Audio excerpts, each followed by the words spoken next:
Assalamualaikum warahmatullahi wabarakatuh. Bismillahirrahmanirrahim. Alhamdulillahilladzi 'allama bil qalam wa faddalahu 'ala ibadihi wassalatu wassalamu 'ala asyrafil anbiya'i wal mursalin wa alihi wa sahbihi. Allahumma iftah 'alaina rahmatak wa anshur 'alaina min khazaini rahmatika ya arhamar rahimin. Ila hadratin Nabil Mustafa sallallahu alaihi wasallam wa ila alihi wa sahbihi wa ila ruhil muallif matan al-Jurumiyah Syekh Muhammad bin Muhammad As-Sanhaji al-Jurumi. Innallaha yaghshahu birrahmati wa ridwan. Al-Fatihah wa rahmatullah. A'udzubillahi minasyaitonir rajim. Bismillahirrahmanirrahim. Alhamdulillahirabbil alamin arrahmanir rahim maliki yaumiddin iyyaka na'budu wa iyyaka nasta'in ihdinas siratal mustaqim siratal ladzina an'amta 'alaihim ghairil maghdubi 'alaihim waladdallin. Amin. Pada malam ini kita akan mengkaji tentang kitab Matan Al-Jurumiyah. Matan kitab Al-Jurumiyah merupakan pondasi dasar untuk mengenal akan ilmu nahwu. Kitab Al-Jurumiyah tersebut dikarang oleh Syekh Muhammad bin Muhammad As-Sanhaji Al-Jurumi yang dikenal dengan Al-Ma'rufu bi Ibni Asyurrum, yang lebih dikenal dengan Ibnu Asyurrum. Min ulama'i Maghrib, beliau merupakan ulama daripada kalangan Maghribi, daripada asalnya Maghribi, yaitu Maroko. Tufiya sanah, beliau wafat pada tahun 723 Hijriah. Wakila alafahu bil ikhlas. Ada yang menyebutkan, ada yang menceritakan bahwasanya Ibnu Asyurrum mengarangkan akan kitab Matan Al-Jurumiyah dengan begitu ikhlasnya. Buktinya, ia pernah fa'alqa kitabahu fil bahri. Ia pernah meletakkan akan kitabnya di atas lautan, falam yagri, kemudian tidak tenggelam. Ini membuktikan akan ketidaktenggelamnya kitab tersebut sesudah diletakkan, dan di saat diletakkan oleh Ibnu Asyurrum mengatakan dalam hatinya, seandainya kitab ini tidak tenggelam, maka aku benar-benar mengarang karenamu ya Allah, dan seandainya kitab ini tenggelam, maka di dalam karanganku ini terdapat niat yang tidak tulus. Maka Allah pun membuktikan dengan cara bahwa kitab tersebut tidak tenggelam ke dalam lautan. Itu membuktikan akan betapa tulusnya pengarang kitab Al-Jurumiyah. Fandashir naf'ahu, maka tersebar luaslah akan manfaatnya kitab bainan nas, kepada semua manusia. Banyak daripada kalangan para santri yang mempelajari akan lebih dulu Matan Al-Jurumiyah. Ini membuktikan akan keberkahan karangan Syekh Muhammad bin Muhammad. Kemudian ada kata-kata motivasi yang terdapat di dalam kitab ini. Ta'allamul Arabiyyah wa 'allimuhan nas, pelajarilah olehmu akan ilmu berbahasa Arab dan ajarkanlah olehmu akannya ilmu berbahasa Arab kepada manusia. Ini merupakan motivasi bagi kita yang sedang belajar ilmu nahwu, dikarenakan dengan belajar ilmu nahwu kita bisa mengerti akan berbahasa Arab, dan dengan dapat memahami ilmu berbahasa Arab kita dapat memahami akan Al-Quran, hadis, ijma' dan qiyas. Al-hisu ala ta'allumil lughatil arabiyyah, anjuran untuk mempelajari bahasa Arab, li'annaha alatun li fahmil Quran wa sunnah, karena tujuannya dikarenakan bahwa sungguhnya logat bahasa Arab itu menjadi alat untuk memahami Quran dan hadis. Dikarenakan ilmu nahwu ialah alat untuk memahami akan Al-Quran dan hadis. Maka bila kita ingin mempelajari agama Islam dengan begitu dalam, kita terlebih dahulu harus memahami akan bahasa Arab. Dan untuk dapat mengenal akan bahasa Arab, lebih dulu kita perlu pada ilmu-ilmu seperti ilmu nahwu, sharaf, agar kita dapat memahami Al-Quran. Begitu juga diperlukan ilmu balaghah, termasuk juga ilmu mantiqiyah, agar kita dapat mengenal Al-Quran dan hadis dengan benar dan sesuai dengan syariat. wali muhannas. Kemudian kita diperintahkan juga untuk mengajarkannya kepada manusia. Maka dari hadis ini, dari haditsun syarif, dari hadis ini dapat kita pahami bahwa wajib belajar dan mengajarkan akan ilmu berbahasa Arab. Wajib di sini ialah fardhu kifayah. Seandainya ada di satu wilayah seseorang yang sudah mengetahui akan ilmu nahwu, maka terampuni yang lainnya. Begitu pula sebaliknya. Dan ungkapan daripada tulisan ini ada haditsun syarif. Catatan kakinya haditsun syarif. Haditsun syarif dinamakan akan hadis syarif. Haditsun syarif dikarenakan maknanya tidak bertentangan dengan syariat. Dan hadis ini lebih tepatnya ialah hadis mauquf. Hadis yang terhenti pada sahabat, tidak sampai kepada Nabi. Ada yang mengatakan bahwa ta'lamul arabiyah wal muhannas itu merupakan ucapan daripada Sayyidina Umar. Meskipun hadis ini bukan hadis yang sahih, namun bisa diamalkan karena maknanya yang mulia, yang sesuai dengan syariat, tidak bertentangan dengan Quran dan hadis. Dan ketahuilah bahwa yang sangat mengetahui tentang agama ialah para sahabat, karena sahabat begitu dekat dengan Nabi. Kemudian Bismillahirrahmanirrahim ini merupakan mukaddimah daripada muallif, adapun musannif. Musannif memulakan akan kitabnya dengan Bismillahirrahmanirrahim dikarenakan mengambil contoh daripada Al-Quran yang berbunyi Bismillahirrahmanirrahim, kemudian Alhamdulillahirrabbilalamin. Adapun karena hadis Nabi kullu amrin zibalin la yabda'u fihi Bismillahirrahmanirrahim fahuwa aqta.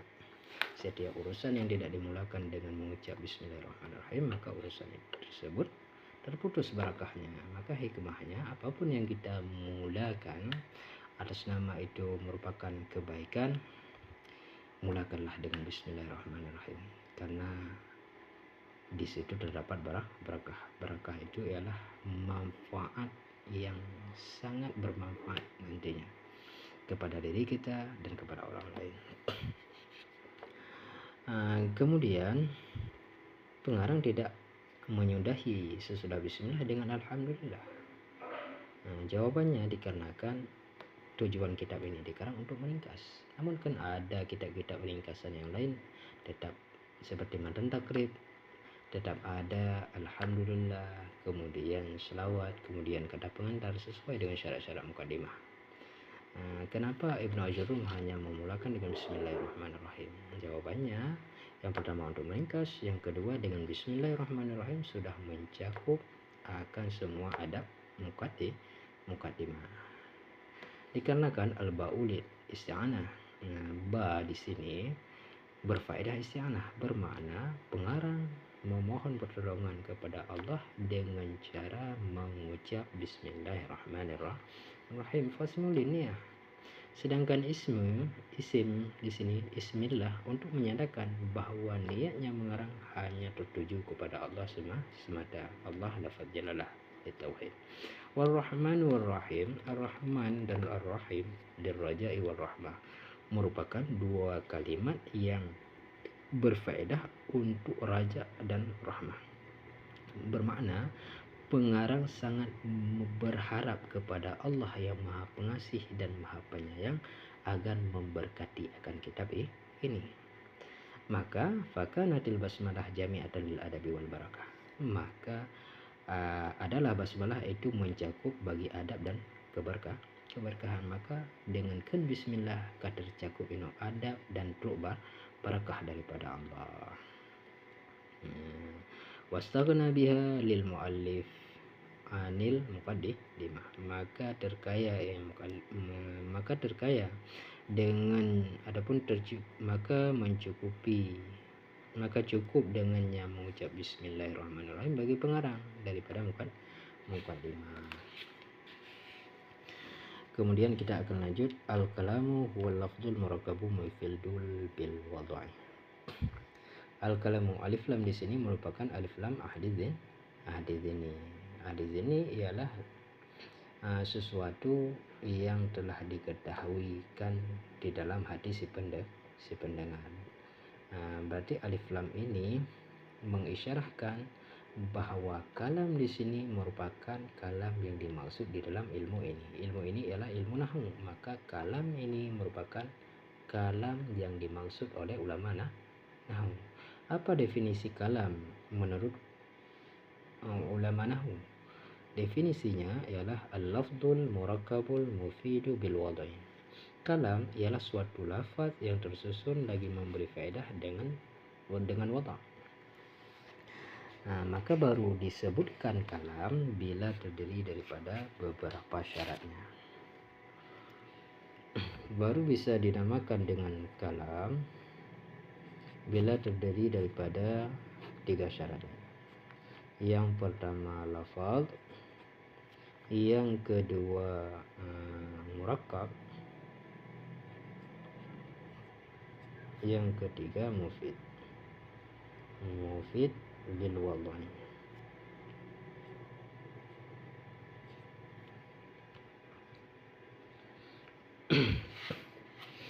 Lafaz yang dinamakan dengan lafaz as-sautul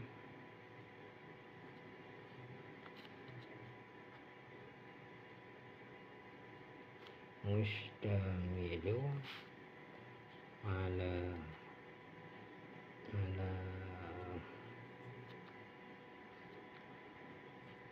ba'dil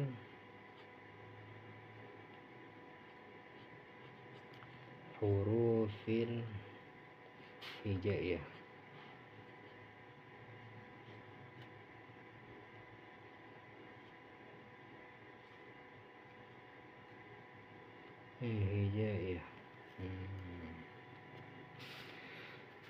Yang dinamakan dengan lafaz ialah suara yang melengkapi di atas sebagian huruf hijaiyah.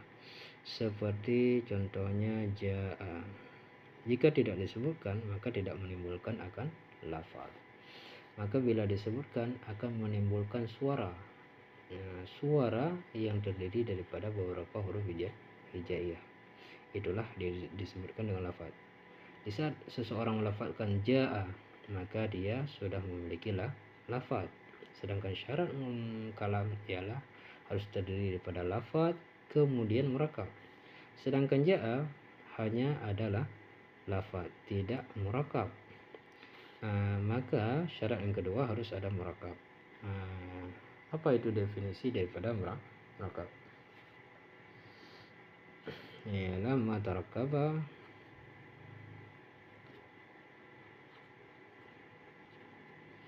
min kalimataini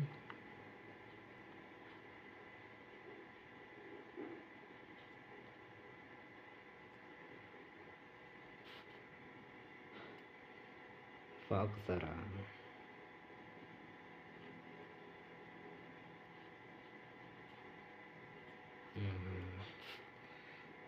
Yang dinamakan dengan murakkab ialah kalimat yang tersusun daripada 2 kalimat ataupun beberapa kalimat.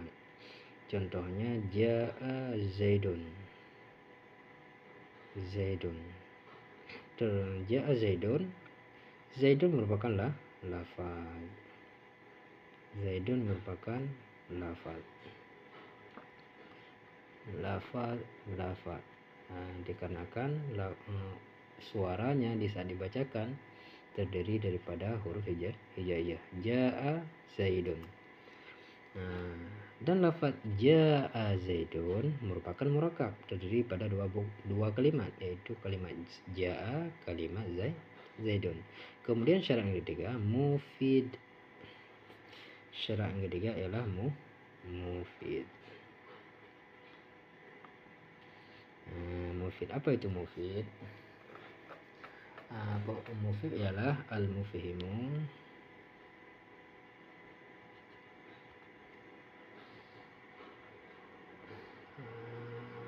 ma'na yahsunus suku mutul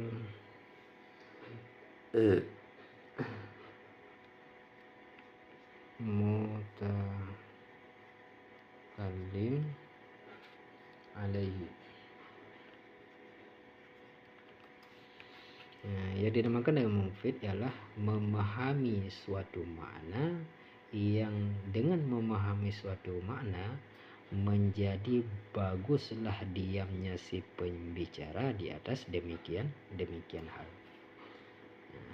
Ja'a Zaidun belum memenuhi akan mufid, dikarenakan ja'a Zaidun, telah pergilah Zaid. Masih timbul akan pertanyaan kemana ia pergi, maka tidak terjadilah bagus diam di atas mutakallim. Makna bagus diam, diamnya si pembicara tidak perlu lagi menjelaskan kepada si pendengar karena si pendengar sudah paham dengan maksud si pembicara. Maka ja'a Zaidun masih timbul akan pertanyaan kepada si pendengar, maka tidak terjadi akan mufid. Lalu kita tambahkan ja'a Zaidun ilal masjid. Zaid pergi kepada masjid. Zaid pergi menuju masjid. Di sini sudah memberikan akan mufid. Dengan membicarakan ini, satu pembahasan ini sudah membuat si pembicara terdiam karena tidak perlu lagi menjelaskan. Bila dilanjutkan berarti ada pembahasan baru. Kemudian bil wad'i, mufid bil wad'i, yang mana memberi faedah dengan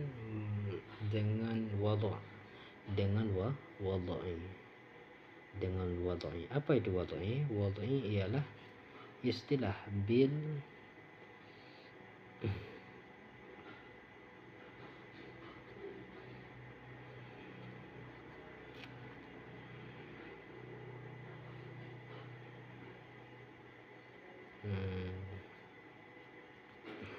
wad'i ialah istilah bahasa Arab.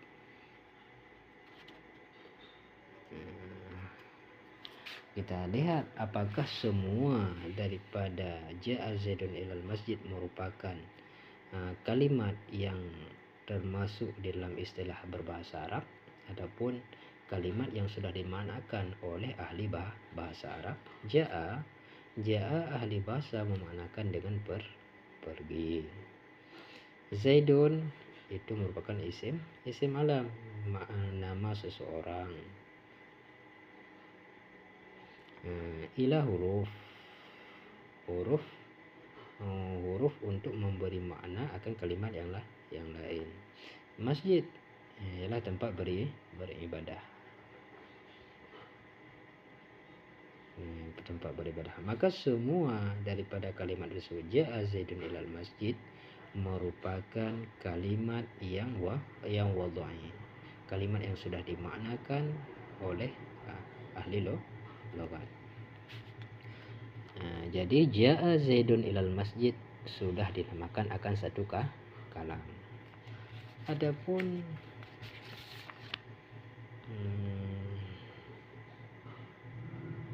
Zaidun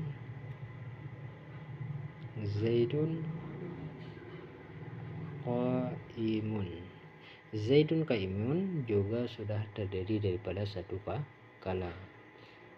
Bermula Z itu yang telah berdiri sudah menjadi satu kalam.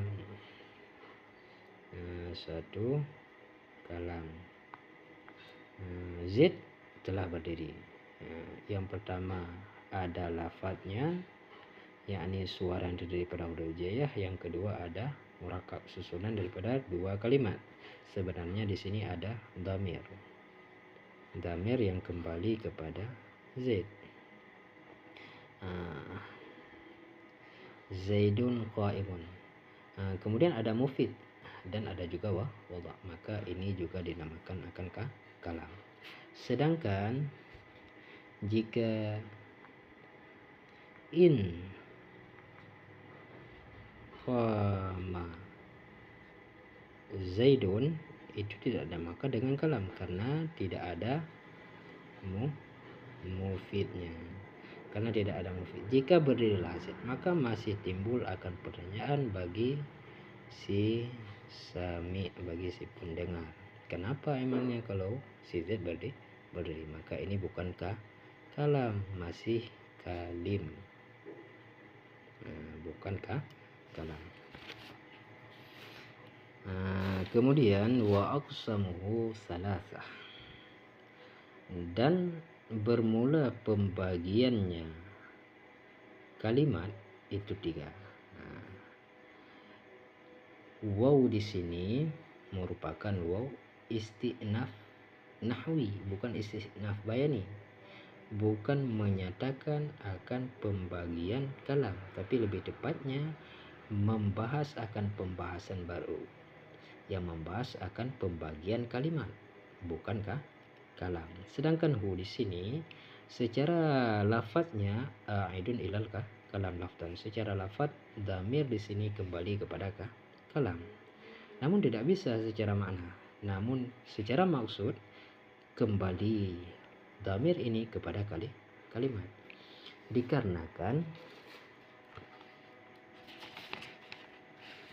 Dikarenakan syarat untuk membagikan akan kulli, akan pembagian keseluruhan harus terdiri daripada semuanya. Misalkan kopi susu harus terdiri daripada susu,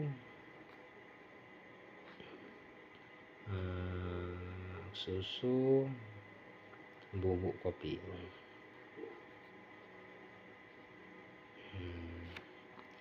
Jika salah satu ini tidak ada, maka tidak dinamakan akan kopi susu. Begitu juga dengan kalam. Jika kita bagi damir itu dikembalikan kepada kalam, maka bermakna kalam itu terbagi 3, isim, fi'il, dan huruf. Berarti syarat kalam harus ada isim, harus ada fi'il, dan harus ada huruf. Itu ternafi dikarenakan kalam ada yang isim saja tidak ada fi'il, ada yang fi'il saja tidak ada huruf. Seperti contohnya Zaidun qaimun. Zaidun qaimun hanya terdiri pada dua isim. Maka tidak dinamakan akan kalam. Jadi aqsamuhu di sini merupakan maksudnya ialah pembagian kalimat. Diterangkan adalah musannif, terjadi perpalingan musannif, yakni membahas pembahasan baru di saat menyebutkan waw adalah musannif. Di sini waw istinaf nahwi, menyatakan akan akan paragraf baru yang akan dibahas. Kalam sudah dibahas dan sekarang pengarang akan melanjutkan pembahasan tentang kalimat. Lalu kenapa tidak disebutkan waqsamul kalimat? Dikarenakan untuk meringkas. Dan formula pembagiannya kalimat itu 3. Yang pertama isim, yang kedua fi'il, yang ketiga huruf yang datang bagi makna. Berarti